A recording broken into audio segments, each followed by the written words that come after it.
Today, I want to talk about this word for the next few minutes, luck. I know everybody's got a different perspective on luck, okay? So don't get hung up on this. Some of you may have a worldview where you think everything's luck. Some of you may think there's nothing, luck doesn't even exist. There's no luck. And some of you may be in the middle. It doesn't really matter for these purposes. The reason I want to talk about this is because of something author and student and teacher Jim Collins wrote about. I don't know if you're familiar with Jim Collins. He spent his life understanding what makes great companies tick. He's a well-known business speaker and business author who's written a lot of books. In his book, Great by Choice, he talks about the fact that there are three kinds of luck in life. Now, Jim's not a follower of Jesus, so this is just his perspective, okay? And some of you might say, well, it's not luck, but that's okay. This is just where he's coming from. He says there are three types of luck in life. There's what luck, how luck, and who luck. Now, he defines what luck this way. He says what luck is just all the stuff that happens to us and we don't really have any control over it. So it may be a negative thing. You know, you may get sick, you may find out you have cancer, you may X, Y, or Z, and it just happened to you. From his point of view, that's like what luck? It just happened. You don't have any control over it, but it's a negative and you got to deal with it. Or it can be positive, like you get a phone call and you answer it and somebody says, hey, guess what? You've inherited a lot of money. You didn't know was coming your way. That's the best kind of luck, isn't it? So, anywhere in between. All the stuff that happens to us in life, his point, which he's right on, his point is we have very little, if any, control over the whats that happen to us in life. So he says there's what luck, but then there's how luck. How luck is how you and I respond to the whats that happen to us. And again, we've got a little bit of control over this. We definitely have control over how we respond. What we don't have control over is how our response ends up. In other words, we have zero control over the outcome of our response. So you may try to take the high road in a situation or do the right thing in a situation, even though it's hard. You're going to respond in the right way, but you actually have no control over whether that response will benefit you or pay off in some way down the road. You can control your response. You can't control the outcome of it. But then he says there's this third kind of luck, as he calls it, and it's who luck. And he's obviously coming from a worldview where it's a bit random, and if it happens to you, it just happens to you. But he says from his point of view, hey, who luck is the luck that you have the most control over. Here's actually what he writes about it in Great by Choice. He writes this: one of the things that I believe in is you get not just luck in life, but who luck. And he defines it this way. Who luck is when you come across somebody who changes your trajectory, or they invest in you, bet on you, or give you guidance and key points. And Collins calls this the most valuable kind of luck you can have. Now, again, I don't want you to get hung up on the word luck because depending on your, point of view and your worldview, you may view how luck intersects with your life a totally different way. But it doesn't matter. The point is whether it's a factor of life, a part of life. Collins is right about the fact that who is around you, the people that you have a relationship with, the connections you have, they are often the most valuable thing that you experience in life. It's the most valuable piece of the puzzle, if you will. And unlike what happens to you, and to some extent, unlike the outcomes of how you respond to it, the people in your life, the people around you, you have a whole lot of control over that. You have a whole lot of control of whether you're putting yourself in a position and initiating relationships with people that are going to be the kind of people that Collins describes, the kind of people who are actually going to help you get better. And I think the reason he calls it the most valuable kind of luck is because if you have the right who's in your life, you can handle number one and number two. If you have the right who, you can handle whatever happens to you and you can respond in a much better way to it if you've just got the right kind of encouragement. So if you weren't here last week, we started this series called Better Begins Here. Better Begins Here. And I asked you a question. The question has created some conversation because a lot of you have talked to me about it. The question I gave you was simply, what are you holding on to that's holding you back? Because we all tend to have something. We all have ideas of where we want to be better in life, and things may be really good for you, but you don't want things to regress. You don't want whatever parts of your life are going well to get worse. So we're all rooting for things to get better in our lives. But the reality is, for most all of us, we are holding on to something that is holding us back, that's weighing us down, that we're having to work around, that's keeping us from getting to the better that we want to get to. Which is really ironic because in many cases we know the thing that's keeping us from being better and we won't let go of it. And what I suggested last week is the reason we won't let go of it is because it actually has control of us. It's mastered us, if you will. And none of us like to admit that. We don't even like to think that's true, which is why we're like, well, I can quit that whenever I want. I can let go of that and stop that whenever I want. But the reality is, if you know something is keeping you from the better you want to be, and yet you will not let go of it, there's got to be more to it than just, I want better, but I don't want to let go of that to get it. There's got to be more at play. And Jesus said there was more at play. Jesus said, there's some things that get their hold on you, and you can't shake them.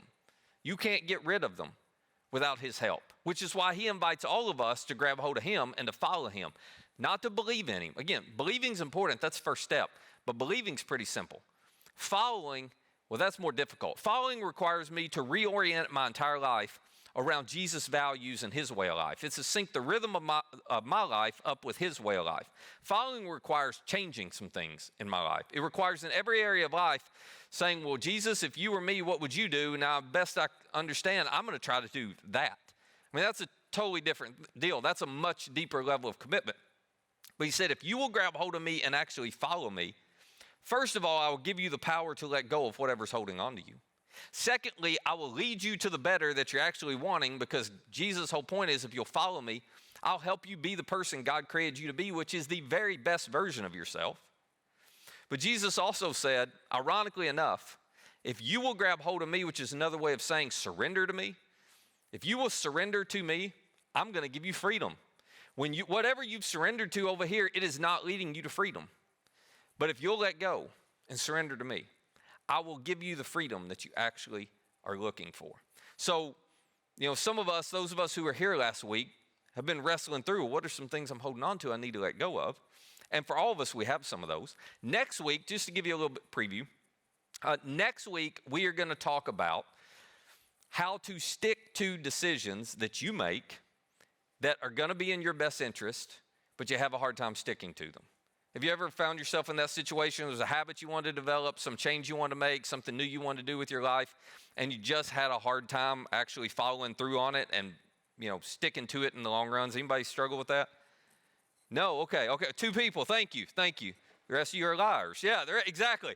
The rest of you are liars. We all deal with that, don't we? We all deal with that. So anyway, next week, if you've ever found yourself, which you have, in that position, next week we're going to talk about the secret or the key to how to stick to the great decisions you have made about your own life that you knew would make you better, but you've struggled to stick to them. We're going to figure out the secret to that. But the reason I'm not talking about that today is between whatever it is that's holding you back in your past or in your present, and whatever it is that you need to change and stick to in your future, between those two things is the one thing that's connected to all of it, the one thing that's a linchpin of all of it, and is the people in your life. So for the next few minutes, I want to try to help you process your circle of who's. I want to try to help you process where your circle of who's are taking you. And the reason I want to take a whole Sunday to do this, and for some of you may be like, well, this is such common sense, because you tell students this, teenagers this, young adults, you've told other people this, but I'm telling you, just because you've told somebody else and understand it doesn't mean you're practicing it yourself. The reason I want to talk about it is because whenever there's a change we want to make to get better, we all have a tendency to focus on the what's and the how's. This is where we spend most of our time. Think about it. If you want to start eating healthier, what do? You immediately think about, well, what diet plan or what eating plan am I going to need in order to be healthier? And you figure out the what, you figure out what that is, and then you start figuring out, well, how am I going to do that? I got to come up with the plan now. How am I going to have the food I need, or how am I going to have time to cook the meals, or how am I going to, whatever. You think about the what's and the how's. That's where you give all your time. If you're single and you want to meet someone, you spend most of your time thinking about the what and the how. Like, what kind of person am I wanting to meet? What kind of person do I want to be in a relationship with? And then how am I going to meet them? And you come up with all the different plans, right? How could you meet somebody like that? If you're in debt and you want to get out of debt, same thing. You're thinking, okay, what do I need to do differently to get out of debt? What's my plan to get out of debt? And then how am I going to do it? How am I going to practice it? How am I going to make sure I pay this debt down? It's just natural. This is what we all tend to do. I want to think about the what and the how. Ironically enough, research has shown the number one predictor of success for you to change your life for the better is not the what or the how, though. It's the who. The number one predictor of success of whether you're going to get better in life are the people around you. That's what research has found. Now, you know this anecdotally, but research has proven scientifically this is true because who you listen to influences you. Who you listen to influences what you do. The people you surround yourself with are a preview of the future you. Whoever you surround yourself with, spend the most time with, you're going to become like. God has wired us this way. We cannot help but keep it from happening. That is the kind of relational influence people have in all of our lives. So to focus on the what and the how, that's good and that's important. But if you really want change for the better, you got to have the right who's in your life. You got to have a circle of people around you who are moving in the direction or have arrived at the destination that you want to arrive at in terms of being better in any single area of your life. Now, this is not a new concept that Jim Collins introduced to the world. This is something that God designed us to operate this way. It's been true for us from the beginning. And 2,000 years ago, the author of Hebrews addressed this very idea. Let me just show you what he said real quick. Here's what he wrote. He said, let's hold unswervingly to the hope we profess, for he who promised, talking about Jesus, he who promised is faithful. Now, this was just his way of saying, okay, if you want change for the better, you got to let go of whatever you're holding on to. It's holding you back. Talked about that. You got to hold on to Jesus. You got to hold on to his promises. You got to hold on to his way of life. But he said the key is you got to hold unswervingly. If you don't have to admit this, but if we could all be honest for a minute, I think we could admit, whenever we try to do the right thing and change or make changes in some area of our life, unswervingly is not exactly the word we would use to describe ourselves, is it? It's more like I do good for a little bit, and then I mess up for a while, and then I try to come back to it, and then I fail again, and then I come back to it off and on. You know how you hold unswervingly to a new change in your life? How you hold unswervingly to a new direction in your life? Well, the author of Hebrews is about to tell us it has everything to do with the people around you, the people around me, which makes perfect sense. I mean, stop and think about it. Do you think you're ever going to have a better marriage if the circle of people around you that you spend the most time with are all miserable in their marriage?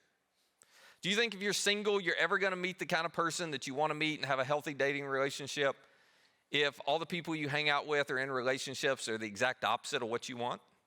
I mean, you ever think you're going to get out of debt if all the people around you that you spend most of your time with are just drowning in debt? You ever think you're going to eat healthy if your best friend offers you a pint of Ben & Jerry's every time you're together?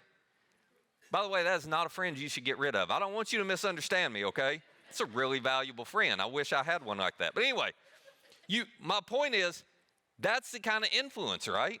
You're just naturally going to become and move in the direction of the people who are around you, which is why the author of Hebrews says, let me give you some advice. If you want to hold unswervingly to Jesus and his direction to live a better life, then here's what you do. He says, let us consider how we can spur one another on toward love and good deeds. And, he says, not giving up meeting together, some are in the habit of doing, but encouraging one another. And all the more as you see the day approaching, which is just his way of saying, listen, we all have a limited amount of time. So he said, if you actually want to get where you say you want to get in life, if you want to be the person that God created you to be, you don't have forever to get there. So you better understand there is a relational component to this. God did not design you to do this on your own. God did not design following Jesus to be a solo sport, okay? It's not a solo adventure. It's all about relationships. It's all about relationships. As a matter of fact, God designed this principle to be true for all of us. Spiritual growth happens best through relationships. This is what the author of Hebrews is trying to tell us. You can't be who God created you to be and get where you want to be in life without being surrounded by people who are either already there or they are moving in the same direction you want to be moving in.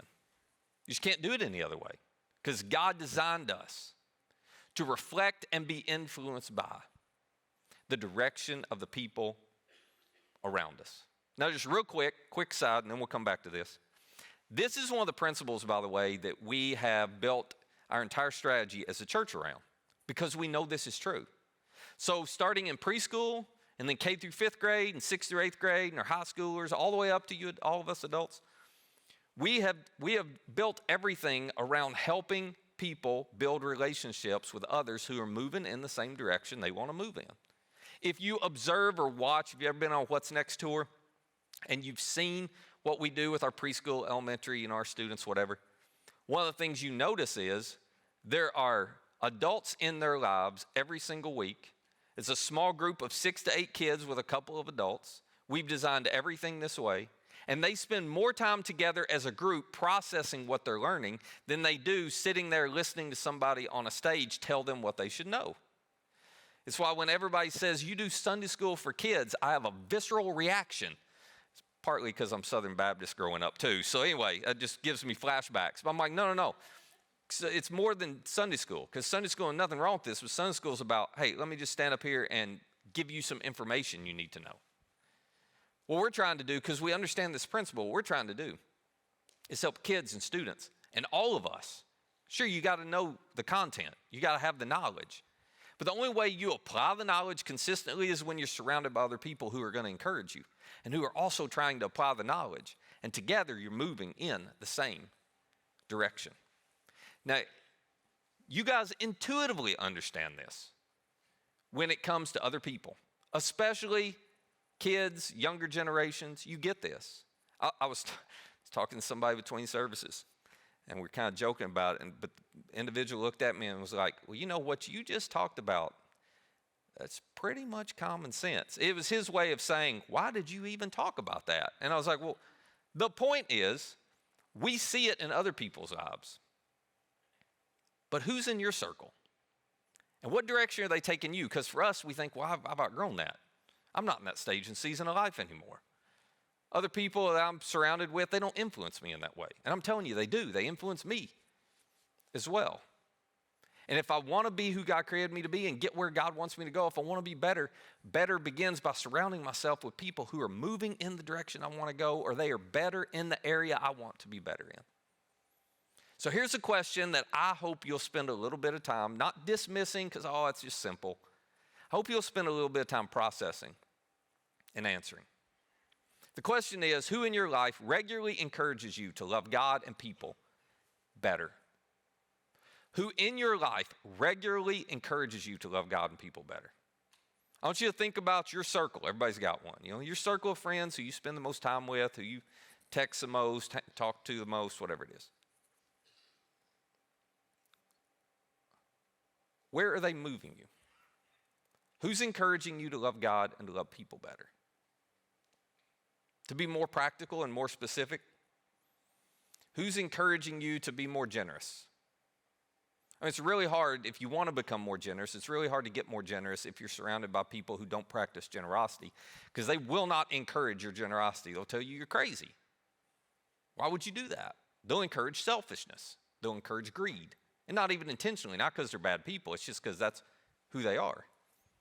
If you want a better marriage, you cannot surround yourself with people who are miserable in their marriage.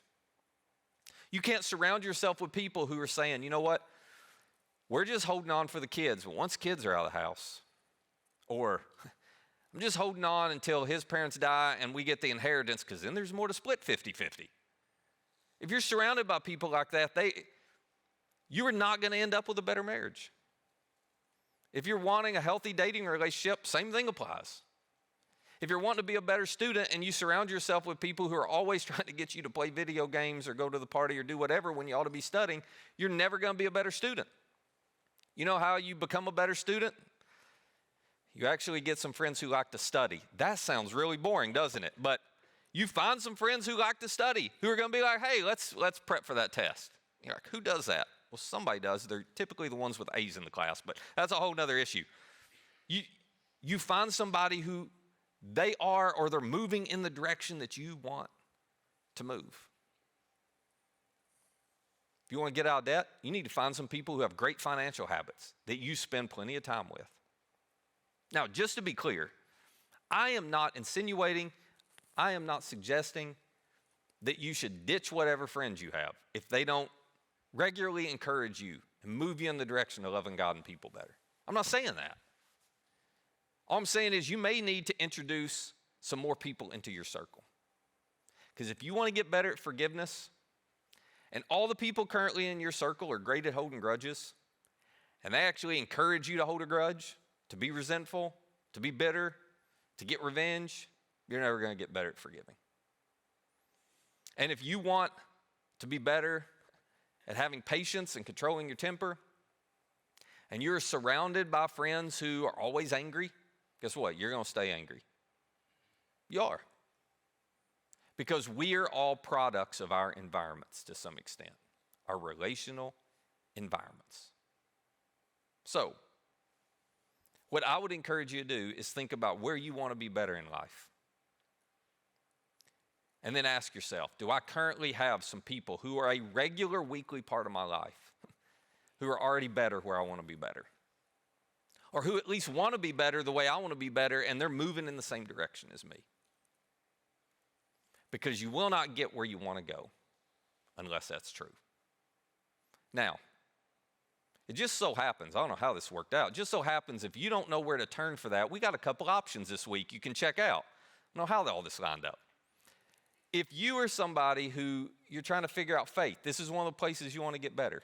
You're new to faith, you're coming back to church after a long time, you got all kinds of questions and doubts, maybe you don't believe, and you're like, but I've just never had a place where I can get my questions answered or talk about my doubts. We have an environment that we call Starting Point. And on January 28th, on Sunday morning at 9 o'clock, out there in the Starting Point room, which is in the atrium, we're going to do an orientation where you can learn about it. But here's the short pitch for it. We take all of us who have questions and doubts and we aren't sure, we're trying to figure it out. We put you in a room together. And we take somebody who's been where you are and has gone through Starting Point, and we say, why don't you facilitate a discussion, and together y'all explore all the doubts and questions. And so if you learn about it on the 28th and you're like, I think I want that, it's 4 weeks in February that you'll do this. And the content is helpful. But you know what's most powerful? It's that all of you who are in the same or similar stages of life, but you're all wanting to move in the same direction with your faith, you're all there doing it together. For the rest of us, you're thinking, well, I would love to grow in this area, but as I evaluate, I don't think I have anybody in my life who's where I want to be. Let me tell you what I would encourage you to do if you're not already in one of our small groups. I would encourage you to come this Wednesday night to our short-term groups. They're really laid back. It's from 7 to 8 p.m. right here in the building. And basically, while you're going to get some good content that's going to help you grow and be better, the ultimate value of this are the people you meet who are trying to grow in the same area you're trying to grow. It's only 3 weeks, so it's not a lot of commitment. But what it does do is get you moving in the same direction with some people you know want to move in that direction too. So if you're a couple, we've got 3 weeks on emotional health, which, by the way, guys, when they told me that, I was like, you're not making all of us guys talk about our feelings. We're not doing that.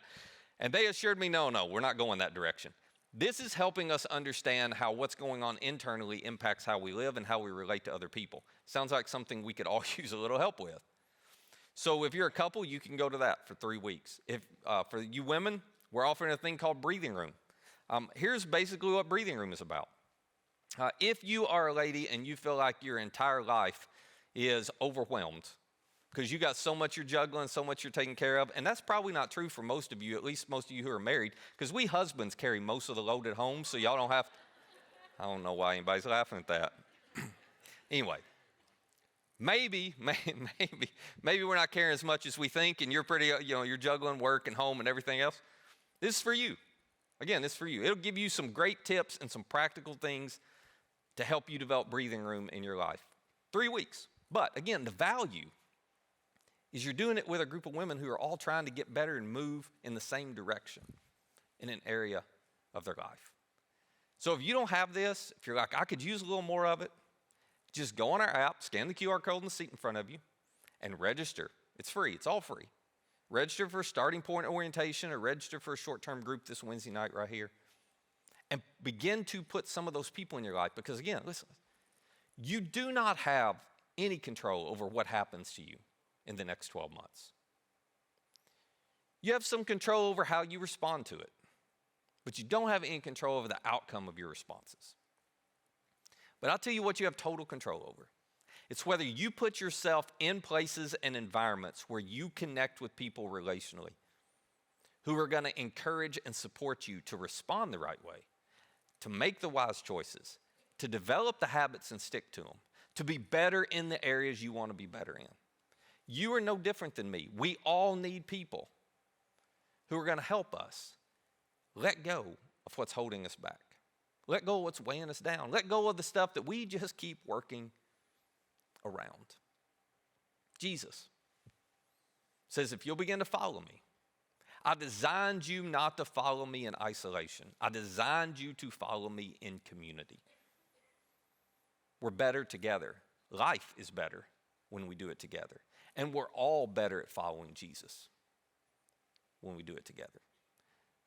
So whether you find that through a small group here, through a short-term group, through Starting Point, or you've got your own way, it's fine. It's fine. But would you take a few minutes this week to think about your circle? Are the people in that circle, are they moving in the direction you want to move to be better? Are they better in the areas you hope to be better? If not, you need to add to your circle. You will never get where God wants you to be and be who He created you to be unless you have the right people around you. And if by chance you kick your Ben and Jerry's friend out, send them my way. I'll put them in my circle for you, all right? Let's pray together. Father, it's a lot easier to see in other people than it is to see in ourselves. And so for all of us who have a tendency to dismiss this and go, I'm fine, everything's good, or I can handle it, I can do it myself, our history proves, the reality is, it's not true. So would you help us to have enough wisdom to do what we can do, which is to put ourselves in places, in experiences, around people who are better where we want to be better, who are growing in the ways we want to grow, so that we're not trying to do it alone. Jesus, most of all, thank you for giving us the ability to let go of the things that have control of us. Thank you for leading us down the road to better when we follow you. And it's in your name we pray. Amen.